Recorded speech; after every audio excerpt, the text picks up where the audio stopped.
إن الحمد لله نحمده ونستعينه ونستغفره ونؤمن به ونتوكل عليه ونعوذ بالله من شرور أنفسنا ومن سيئات أعمالنا من يهده الله فلا مضل له ومن يضلل فلا هادي له وأشهد أن لا إله إلا الله وحده لا شريك له وأشهد أن محمدا عبده ورسوله أما بعد يا أيها الذين آمنوا اتقوا الله حق تقاته ولا تموتن إلا وأنتم مسلمون يا أيها الناس اتقوا ربكم الذي خلقكم من نفس واحدة وخلق منها زوجها وبث منهما رجالا كثيرا ونساء واتقوا الله الذي تساءلون به والأرحام إن الله كان عليكم رقيبا يا أيها الذين آمنوا اتقوا الله وقولوا قولا سديدا يصلح لكم أعمالكم ويغفر لكم ذنوبكم ومن يطع الله ورسوله فقد فاز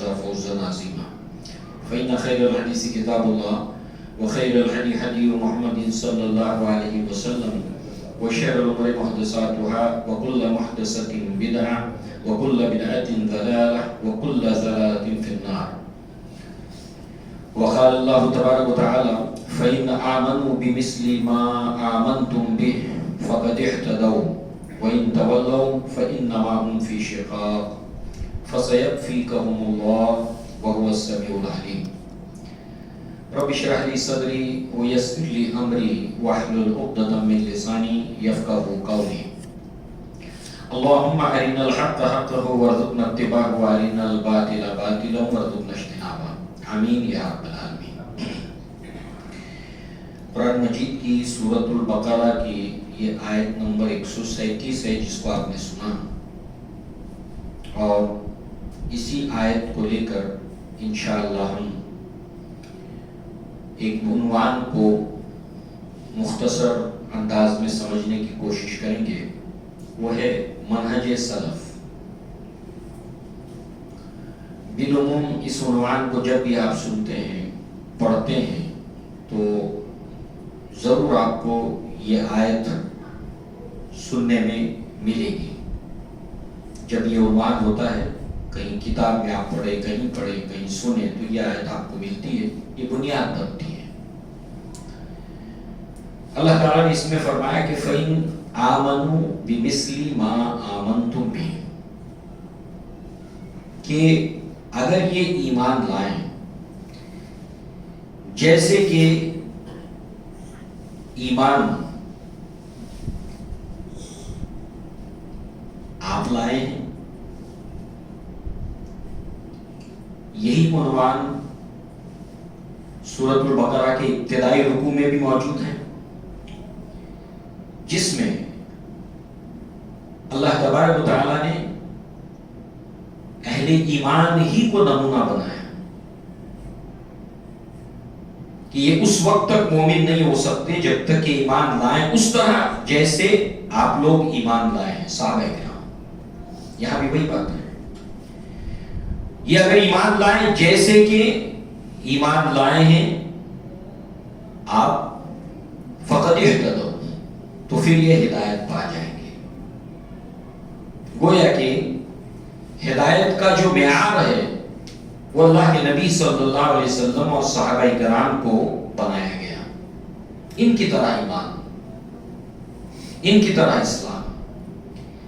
وَإِن تَوَلَّوْا، اور اگر وہ روگردانی کریں، یعنی اس شرط کو نہ مانیں، اس طرح ایمان نہ لائیں جیسے آپ صحابہ کرام ایمان لائے ہیں، تو یہ اگر روگردانی کریں، منہ موڑیں، فَإِنَّمَا هُمْ فِي شِقَاقٍ، تو پھر یہ بضد ہیں، آپ سے ٹکراؤ کے موڈ میں ہیں، آپ سے مجادلہ کے موڈ میں ہیں۔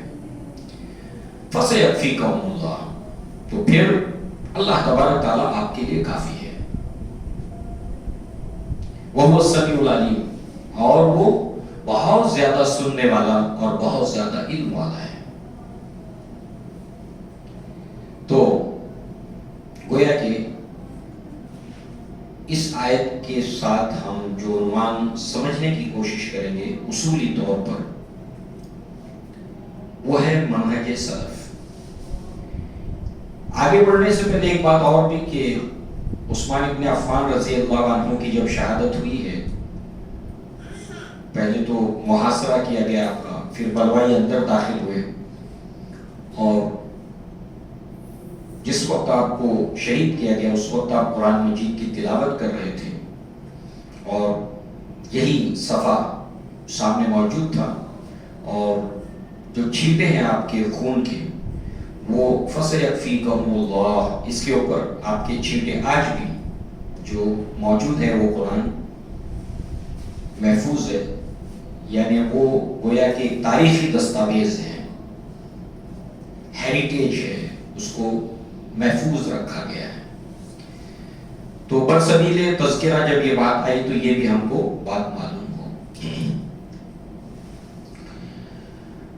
اب آپ دیکھیں کہ اس سے مراد جو علماء نے، مفسرین نے اس آیت سے مراد جو بیان کیا کہ کن سے کہا جا رہا ہے یہ، فَإِنَّ الْكُفَّارَ مِنَ الْيَهُودِ وَالنَّصَارَى وَغَيْرُهُمْ، ان تمام سے جو کفار میں سے یہود ہیں، نصارہ ہیں، اور ان کے علاوہ جو بھی ہیں، اور ان کا دعویٰ ہے ایمان کا، اور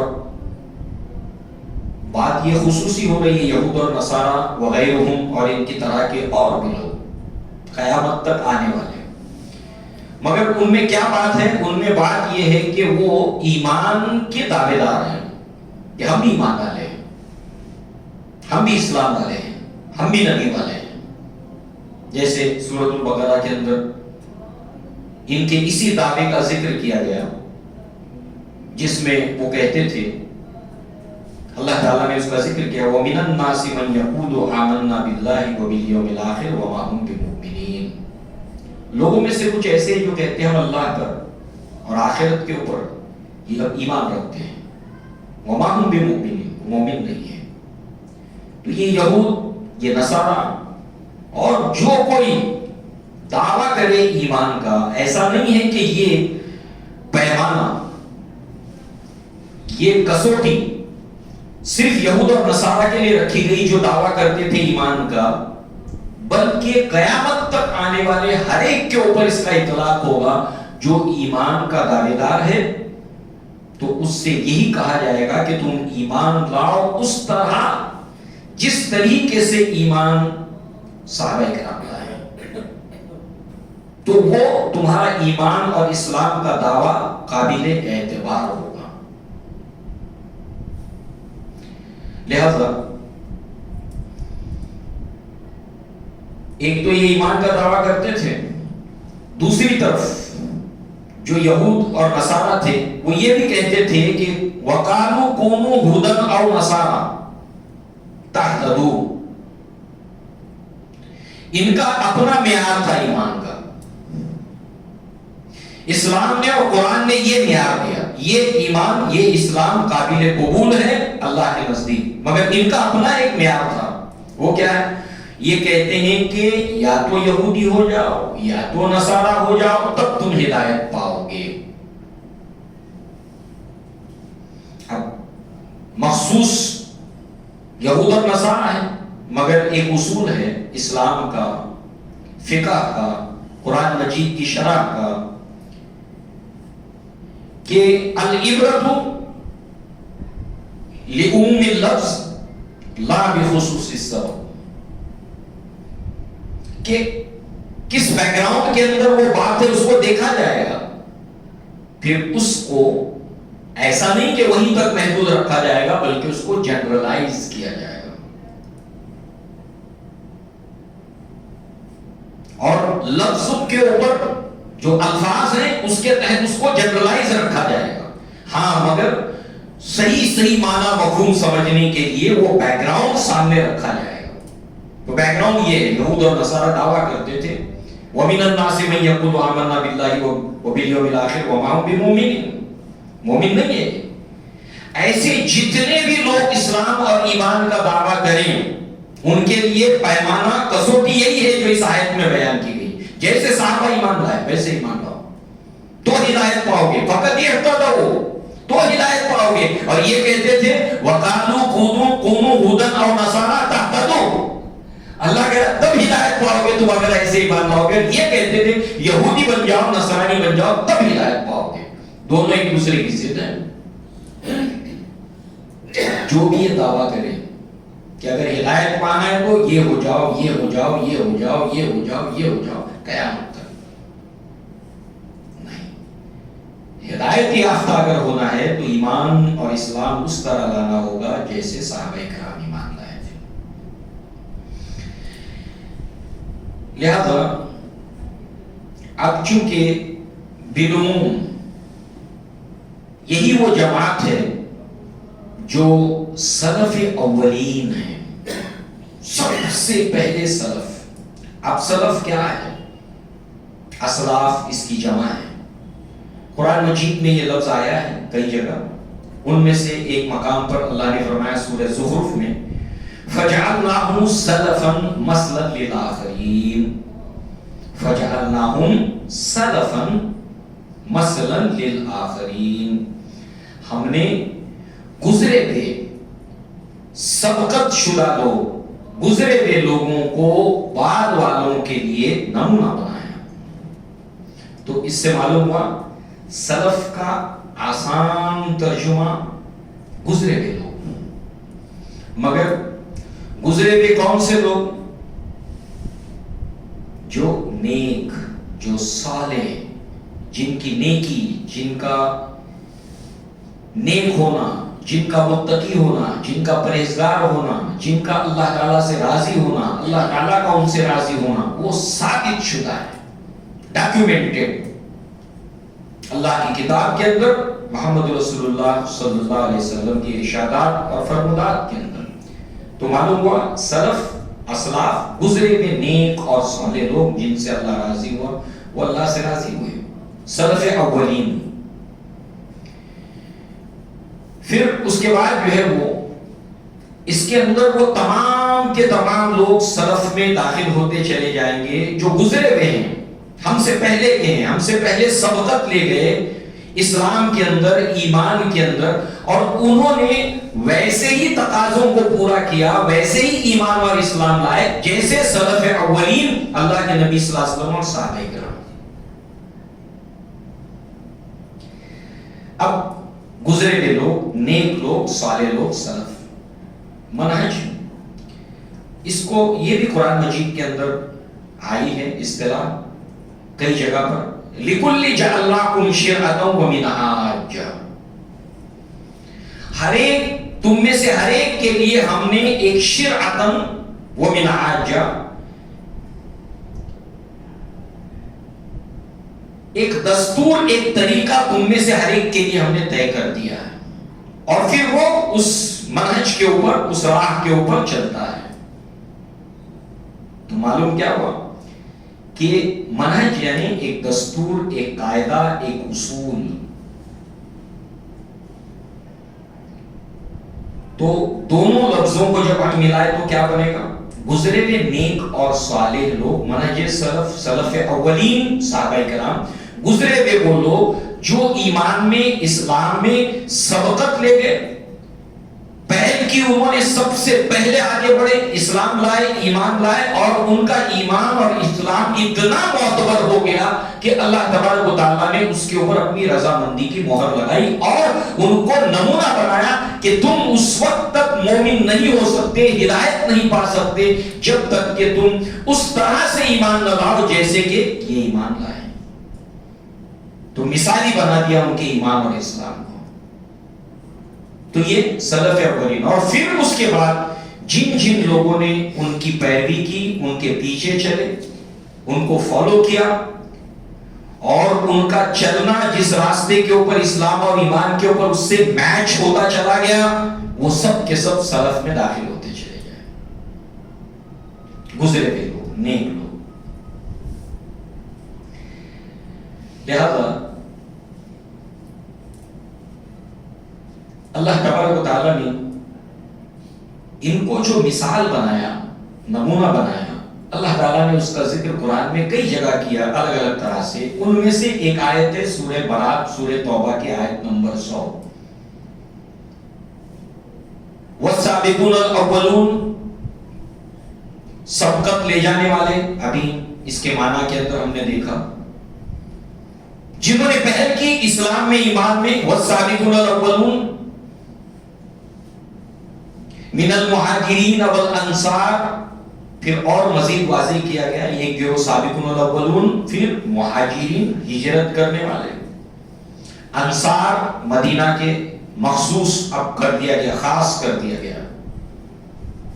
ضمیر آتی ہے تو عام ہوتا ہے، ضمیر یعنی وہاں پر پہلے سے کوئی بات چلی گئی ہو تو اس کی ضمیر استعمال ہوتا ہے، مگر یہاں پر اسپیسیفائی کیا گیا سابقون الاولون، یہ اصطلاح کا مطلب جو بالکل ابتدائی زمانے میں اللہ کے نبی صلی اللہ علیہ وسلم کے اوپر ایمان لائے تھے، اور وہ جانتے تھے کہ اگر ہم اسلام لائیں گے تو ہمارے ساتھ کیا ہوگا۔ کیونکہ دیکھیے کسی بھی چیز میں جب تکلیف ہوتی ہے، پریشانی ہوتی ہے، دکھائی دیتا ہے انسان کو، تو اس کی طرف بہت کم لوگ بڑھتے ہیں آگے۔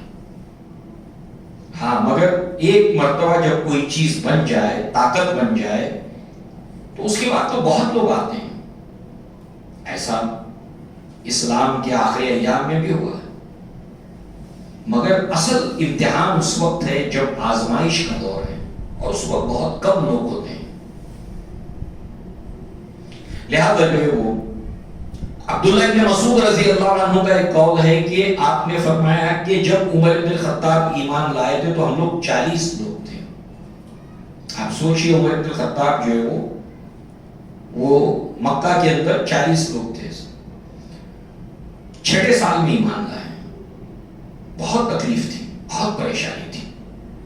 تو یہ گروہ جو ابتدائی دور میں تکلیف دیکھتا تھا، پریشانی دیکھتا تھا کہ میرے ساتھ کیا ہونے والا ہے، اس کے باوجود بھی وہ ایمان لاتا تھا اور تکلیف اٹھانے کے لیے ذہنی طور پر تیار ہو جاتا تھا اور ایمان اور اسلام کو ترجیح دیتا، اس لیے ان کا ایمان ایک معتبر اور مثالی ایمان ہو گیا۔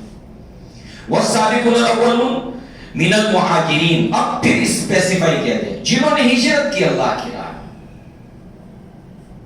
ہجرت ایک حبشہ ہوئی ہے، ایک ہجرت مدینہ ہوئی ہے، بالخصوص ہجرت مدینہ۔ یہاں بھی کڑا امتحان تھا، دیکھیے کیونکہ انہوں نے ان تمام آزمائش سے گزرے، قربانیاں دی ہیں۔ ہجرت کرنا کوئی آسان معاملہ نہیں تھا، انہیں بہت کچھ چھوڑنا تھا۔ وہ جہاں پیدا ہوئے تھے وہاں سے لے کر وہ وہاں جوان ہوئے، وہاں پر وہ سیٹلڈ تھے، ان کے رشتہ دار تھے، دوست تھے، احباب تھے، کاروبار تھا، بنی بنائی دنیا کو انہیں اجاڑنا پڑا اسلام کی خاطر، ایمان کی خاطر، اس لیے ان کا ایمان معتبر ہو گیا، مثالی بنا دیا اللہ تعالیٰ نے۔ ایسے لانا پڑے گا ایمان، ایسے نہیں بنا، ایسے ہی ان کے ایمان اسلام کو مثالی نہیں بنایا اللہ تبارک و تعالیٰ نے، یہ اسباب ہیں اس کے، کسوٹی بنایا، کسوٹی، جیسے ہر چیز کی کسوٹی ہوتی ہے، سونا اصلی ہے نقلی ہے، کتنے کیرٹ کا ہے، اس کو پرکھنے کی ایک کسوٹی ہے، دودھ اصلی ہے نقلی ہے، اس کو پرکھنے کی ایک ہے، شہد خالص ہے کہ غیر خالص ہے، اس کی ایک کسوٹی ہے، ہر چیز کے ناپنے تولنے کی کہ وہ کھری ہے کھوٹی ہے، کتنا کھوٹ ہے، اس کی ایک کسوٹی ہوتی ہے۔ ایسے قیامت تک آنے والے لوگوں کے ایمان اور اسلام کی کسوٹی، ان کے ایمان اور اسلام کا تقابل ان سے کیا جائے گا۔ وہ اس مقام کو نہیں پہنچ سکتے، مگر کیا واقعی انہی کی راہ پر چل رہے ہیں؟ لہذا من المہاجرین والانصار، اب یہ انصار کون ہے؟ اسپیسیفکلی بتایا گیا یہاں پر انصار۔ ایسا نہیں ہے کہ آپ کو کوئی مفہوم نکالنا ہے۔ انصار مدینہ کے وہ لوگ، اہل یثرب، مدینہ کے لوگ جو اوس اور خزرج ان دو قبیلوں سے زیادہ تر تعلق رکھتے تھے، یہ اسلام لائے، ایمان لائے، اور اللہ کے نبی صلی اللہ علیہ وسلم کے لیے اللہ تعالیٰ نے ہجرت کے لیے پورے جزیرہ نما عرب کے اندر جو شہر منتخب کیا وہ مدینہ، جس کا پرانا نام یثرب تھا،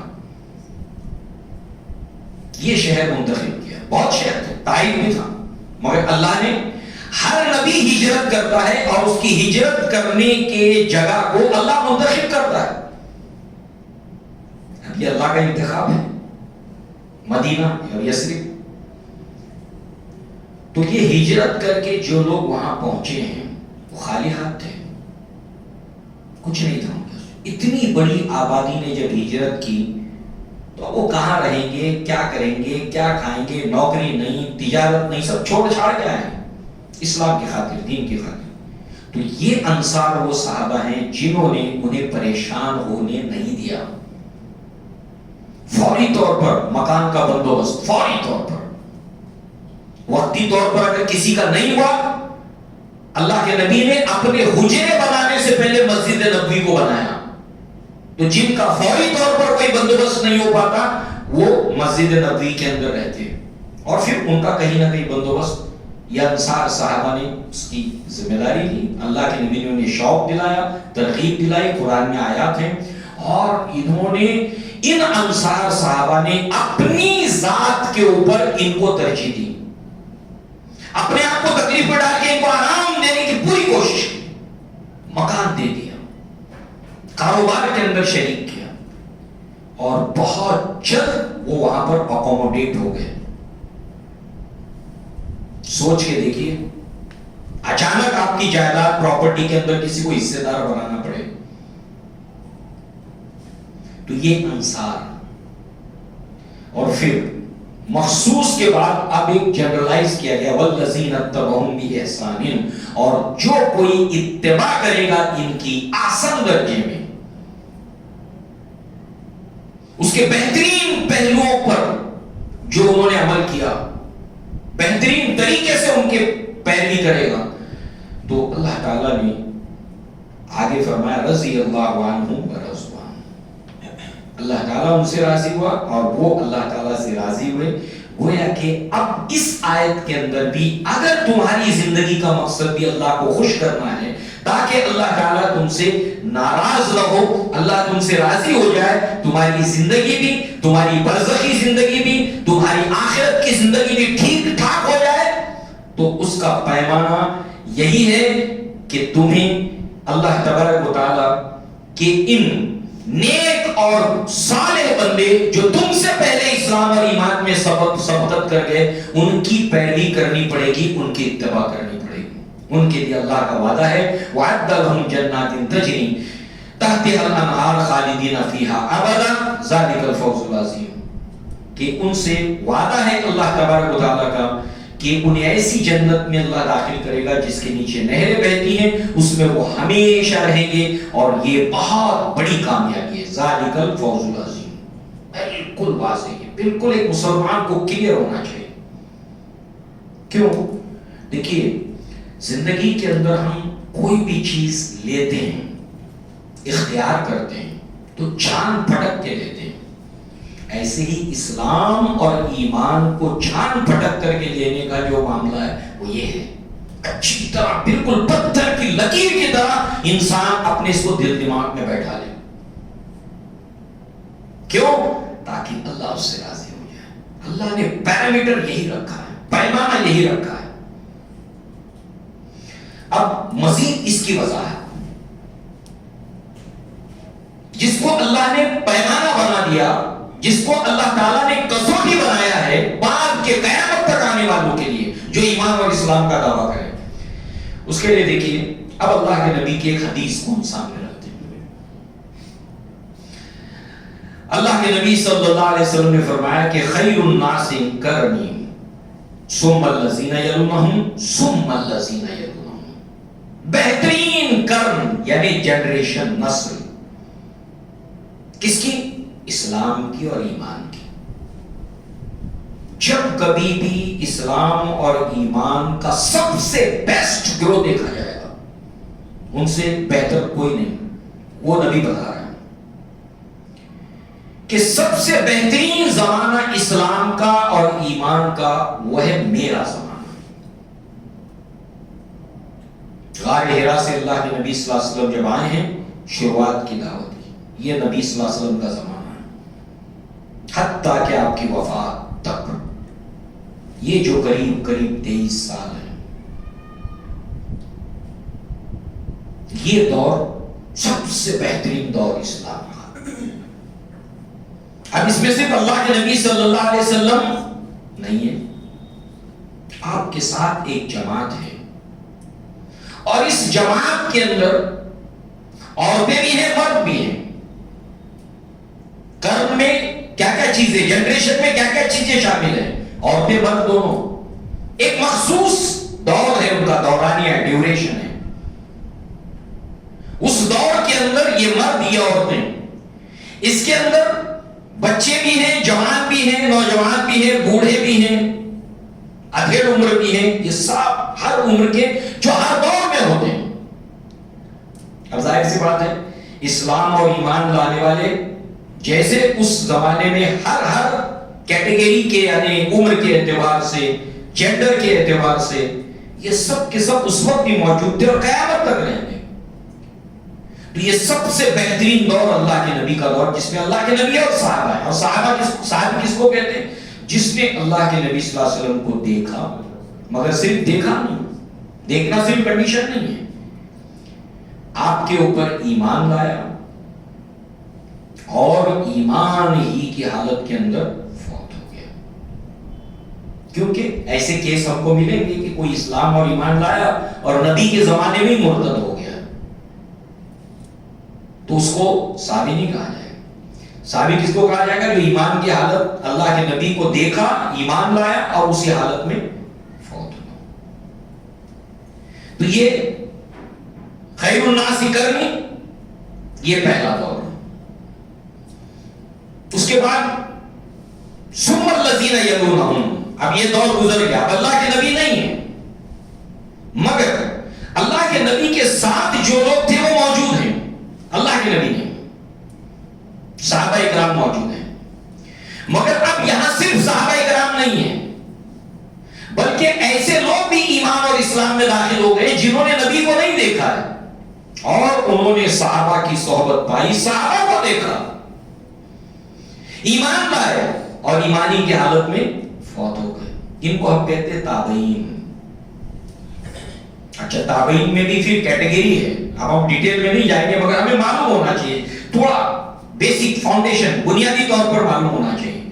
ایک ہوتے کبار تابعین، بڑے تابعین، جیسے صحابہ کرام کے اندر بھی درجات ہیں نا، بڑا درجہ ابو بکر صدیق کا ہے، پھر عمر بن خطاب کا ہے، پھر عثمان بن عفان کا ہے، علی بن ابی طالب کا ہے رضی اللہ عنہم اجمعین، پھر عشرہ مبشرہ ہیں، بدر میں شریک صحابہ ہیں، اصحاب شجرہ ہیں جنہوں نے بیعت علی الموت کی تھی، غزوہ صلح حدیبیہ کے وقت میں بیعت رضوان۔ ایسے درجات ہیں، ایسے ہی تابعین کے اندر بھی درجات ہیں۔ بالکل یہ دوسرا دور، ثم الذین یلونہم، ثم الذین یلونہم، تیسرا دور، 3 جنریشنز۔ یہاں بھی ایک زمانہ ہے، ایک ٹائم ہے، اور اس کے اندر جو ہے وہ اب صحابہ میں سے کوئی صحابی نہیں۔ آخری صحابی حضرت طفیل رضی اللہ عنہ 110 ہجری کے اندر انتقال کر گئے۔ کوئی صحابی اب بچا نہیں زمین کے اوپر، جس نے نبی کو دیکھا، نبی پر ایمان لایا تھا، کوئی نہیں بچا، آخری صحابی بھی۔ مگر وہ لوگ موجود ہیں جنہوں نے صحابہ کو دیکھا تھا، جن کو ہم تابعین کہتے ہیں۔ اور اب یہ صرف یہ نہیں ہے، بلکہ ایک نیا گروہ بھی، جنریشن بھی ایمان لائی ہے جنہوں نے صحابہ میں سے کسی صحابی کو نہیں دیکھا، ایمان کی حالت میں، اسلام کی حالت میں۔ ہو سکتا ہے کسی نے دیکھا ہو مگر اس وقت ایمان نہیں لایا۔ اور پھر اس کے بعد جو ہے وہ انہوں نے تابعین کے ساتھ میں اسلام اور ایمان کو سیکھا۔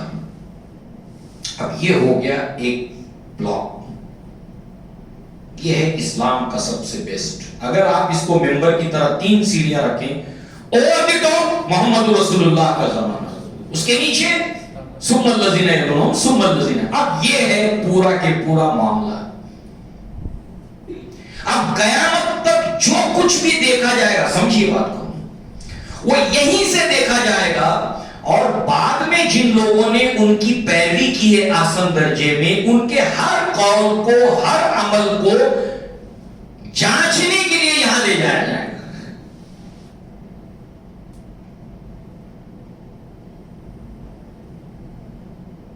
ہو سکتا ہے کہ پہلی والی سیڑھی پہ مل جائے، مگر پہلی والی سیڑھی پر ملنے والی بات اوور دی ٹاپ ممبر کے اوپر والی سیڑھی پہ نہیں مل رہی ہے، تو پھر لیا کس کو جائے گا؟ جو اوور دی ٹاپ کے اوپر ہے، بس یہ اصول ہے۔ اس طریقے سے جو ہے وہ اللہ تعالیٰ نے اس کو معیار بنانے بہت بڑی فضیلت ہے، بہت بڑی فضیلت ہے، اسی کو کسوٹی بنا دیا گیا۔ لہذا اب انہی کی پیروی جو ہے وہ آنے والے لوگوں کو کرنی ہوگی، تو ان کا اسلام ایمان معتبر ہے، اور کامیابی کے اللہ تبارک و تعالیٰ کی جانب سے یہاں پر امید دلائی گئی ہے، وعدہ دلایا گیا ہے۔ شرط کیا ہے؟ انہی کے راستے پہ چلنا ہے، ایمان اسلام ان کے راستے۔ اب اس کی مزید وضاحت کے لیے حدیث بھی آ گئی، قرآن بھی آ گیا، اب صحابی کا قول بھی آ جائے۔ صحابی کے قول کو اثر کہا جاتا ہے، جیسے قرآن کی آیت ہے، نبی کے قول عمل کو حدیث سنت کہا جاتا ہے۔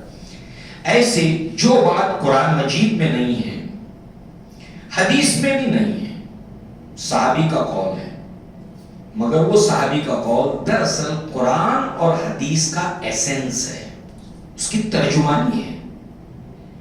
انہوں نے نبی سے سیکھا، اسلام، ایمان، قرآن، دین، سنت، حدیث نبی سے سیکھا، اور انہوں نے جو کچھ سمجھا اور پھر جو سمجھایا، تو جو سمجھایا وہ آیت کی صورت میں قرآن میں ڈھونڈیں گے نہیں ہے، حدیث میں قال رسول اللہ میں نہیں ہے، مگر وہ دراصل اس کی ترجمانی ہے۔ اب یہ تمام کے تمام ذخیرہ جو ان ادوار کا ہے، کسی تابعی نے کہا میچ ہو گیا، یہاں سے لے کے وہاں تک میچ ہوتا چلا گیا، ٹکرایا نہیں کہیں۔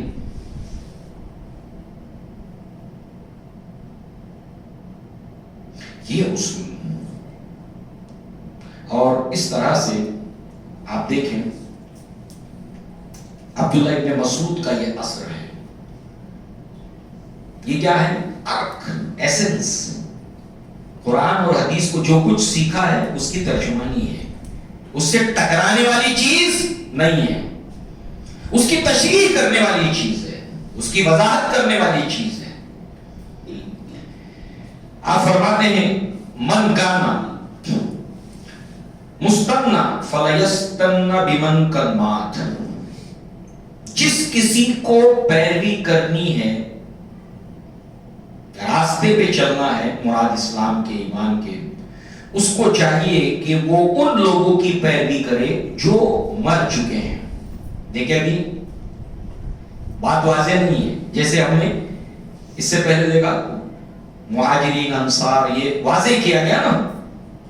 اب یہاں پر بھی پہلے حصے کے اندر کیا ہے کہ جو مر چکے ہیں۔ اب ظاہر سی بات ہے، کتنے لوگ مر گئے اسلام کے اندر، بہت لوگ مر گئے نا۔ تو تمہیں اگر پیروی کرنی ہے تو ان کی پیروی کرو جو مر چکے، قدمات۔ اب اس کی وجہ بتاتے ہیں، جو مر گئے ان کی پیروی کرو، اس کی وجہ بتاتے ہیں، ان سے مانگو نہیں، ان کے راستے پہ چلو۔ فَإِنَّ الْحَيَّ لَا تُؤْمِنُ عَلَيْهِ الْفِتْنَةُ، اس لیے کہ تمہارے اپنے زمانے میں جو بھی آدمی اسلام اور ایمان کے اوپر ہے، مگر جو زندہ ہے انسان، اس کے اوپر ہمیشہ فتنے کا ڈر رہتا ہے۔ جو آدمی زندہ ہے اس کے اوپر فتنے کا ہمیشہ تلوار لٹکی رہے گی۔ زندہ ہے، چل رہا ہے سیدھے سیدھے، پتہ نہیں کہاں موڑ گیا۔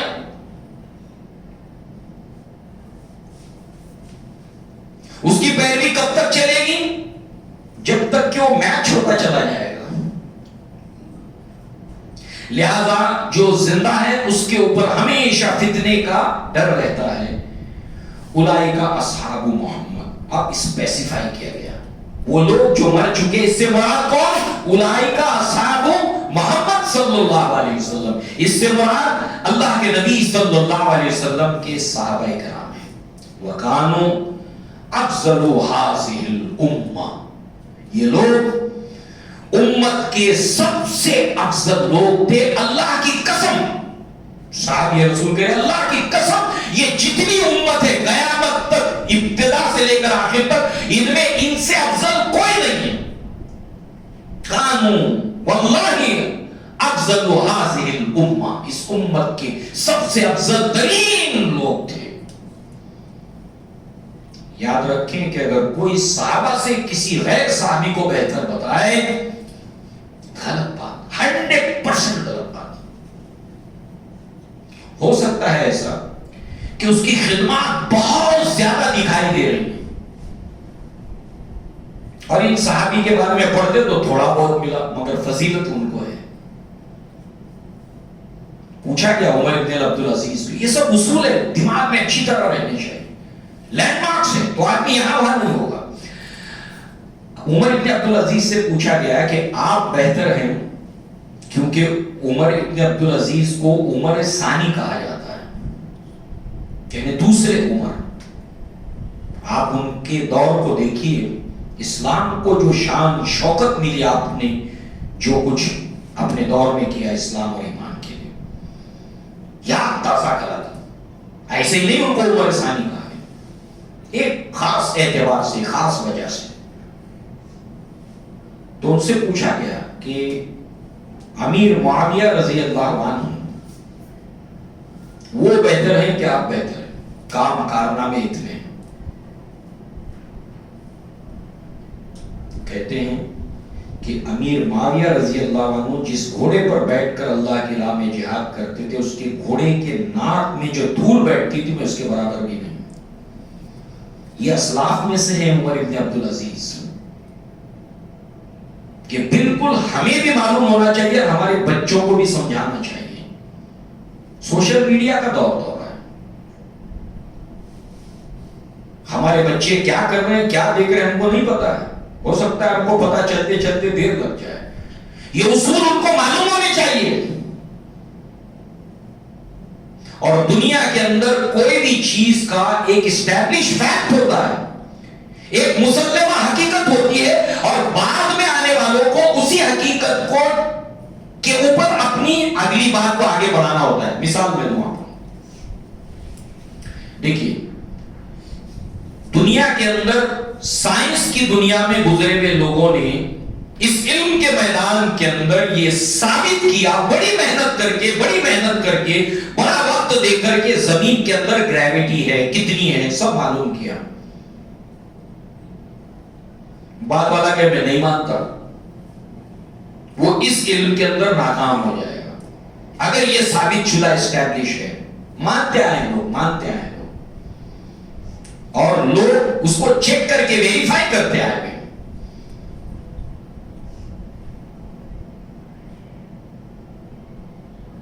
تو ایسے جتنے بھی اسٹیبلش فیکٹ کسی بھی علم کے میدان کے اندر جو اسٹیبلش ہو چکے ہیں، جس کو دنیا نے مانا ہے، چیک کیا، ویریفائی کیا کہ یہ صحیح ہے، ایسے ہی یہ اسلام کے اسٹیبلش فیکٹ ہیں. اس کو مان کے باہر ادھر ادھر اسلام ڈھونڈے گا آدمی پٹک جائے گا. اسی لیے ان کے ایمان اور اسلام کو مثالی جگہ جگہ بتایا. ہم اللہ تعالیٰ نے بتایا، اللہ کے نبی نے بتایا، حدیثوں میں صحابہ نے خود بتایا.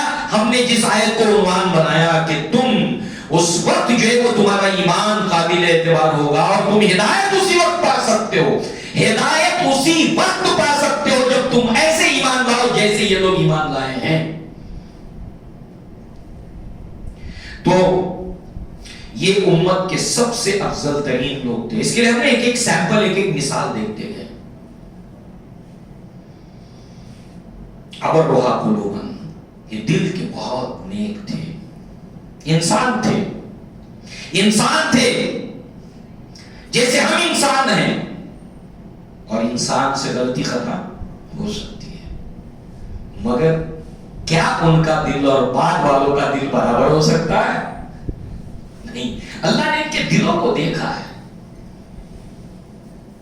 یہ اصول ہے، یہ پیرامیٹر ہے، یہ اسٹیبلش فیکٹ ہے کہ ان کے جیسا دل، اسلام، ایمان، اللہ، اس کے رسول کے لیے کسی کا نہیں ہو سکتا۔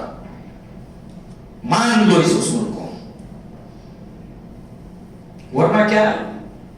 ان کی کسی بات کو پکڑ کے اس کا تقابل آج کے انسانوں سے کر کے ان کے درجے کو کم کرنا غلط۔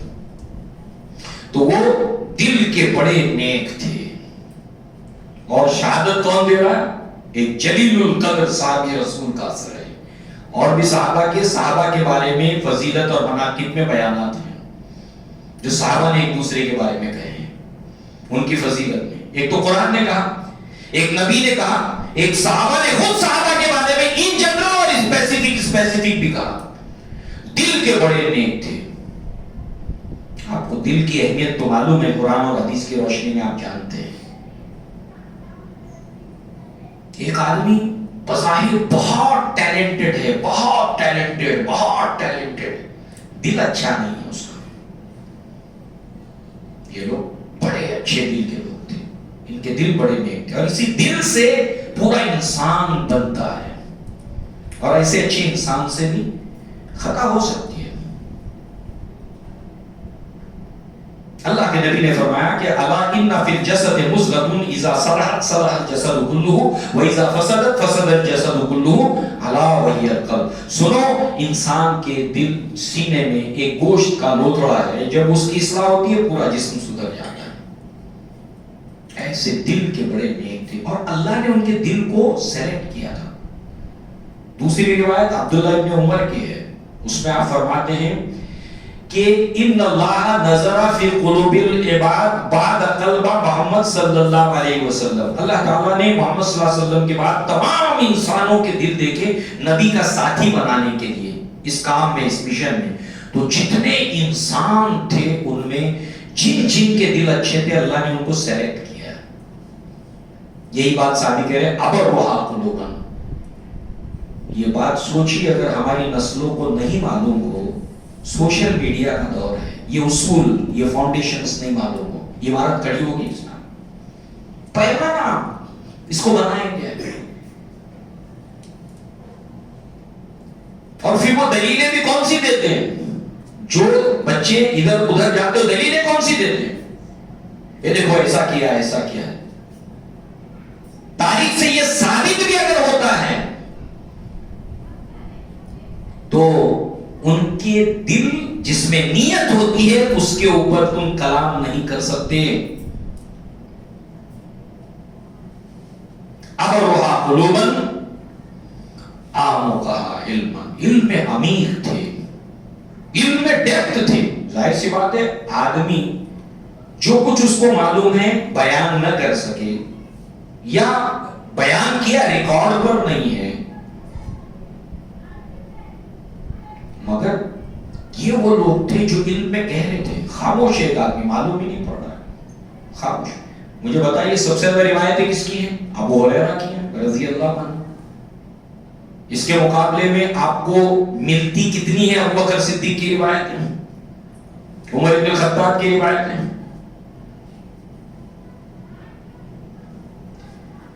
علم ان کا بہت گہرا تھا، یہ نہیں کہ کتنا پہنچا ہم تک کس کے ذریعے سے، جو بھی ملا۔ تو یہ سب کے سب علم میں عمیق تھے، بہت ڈیپتھ تھے، گہرائی تھی ان کے ایمان میں، اسلام میں، علم میں۔ اور تیسری چیز واقلھا تکلفا، اور تکلف میں یہ بہت کم تھے، تکلف نہیں کرتے تھے۔ تکلف بناوٹ، اوریجنل، برتن کو کہیں سے بھی ٹھوک بجا کر دیکھو ایک ہی آواز۔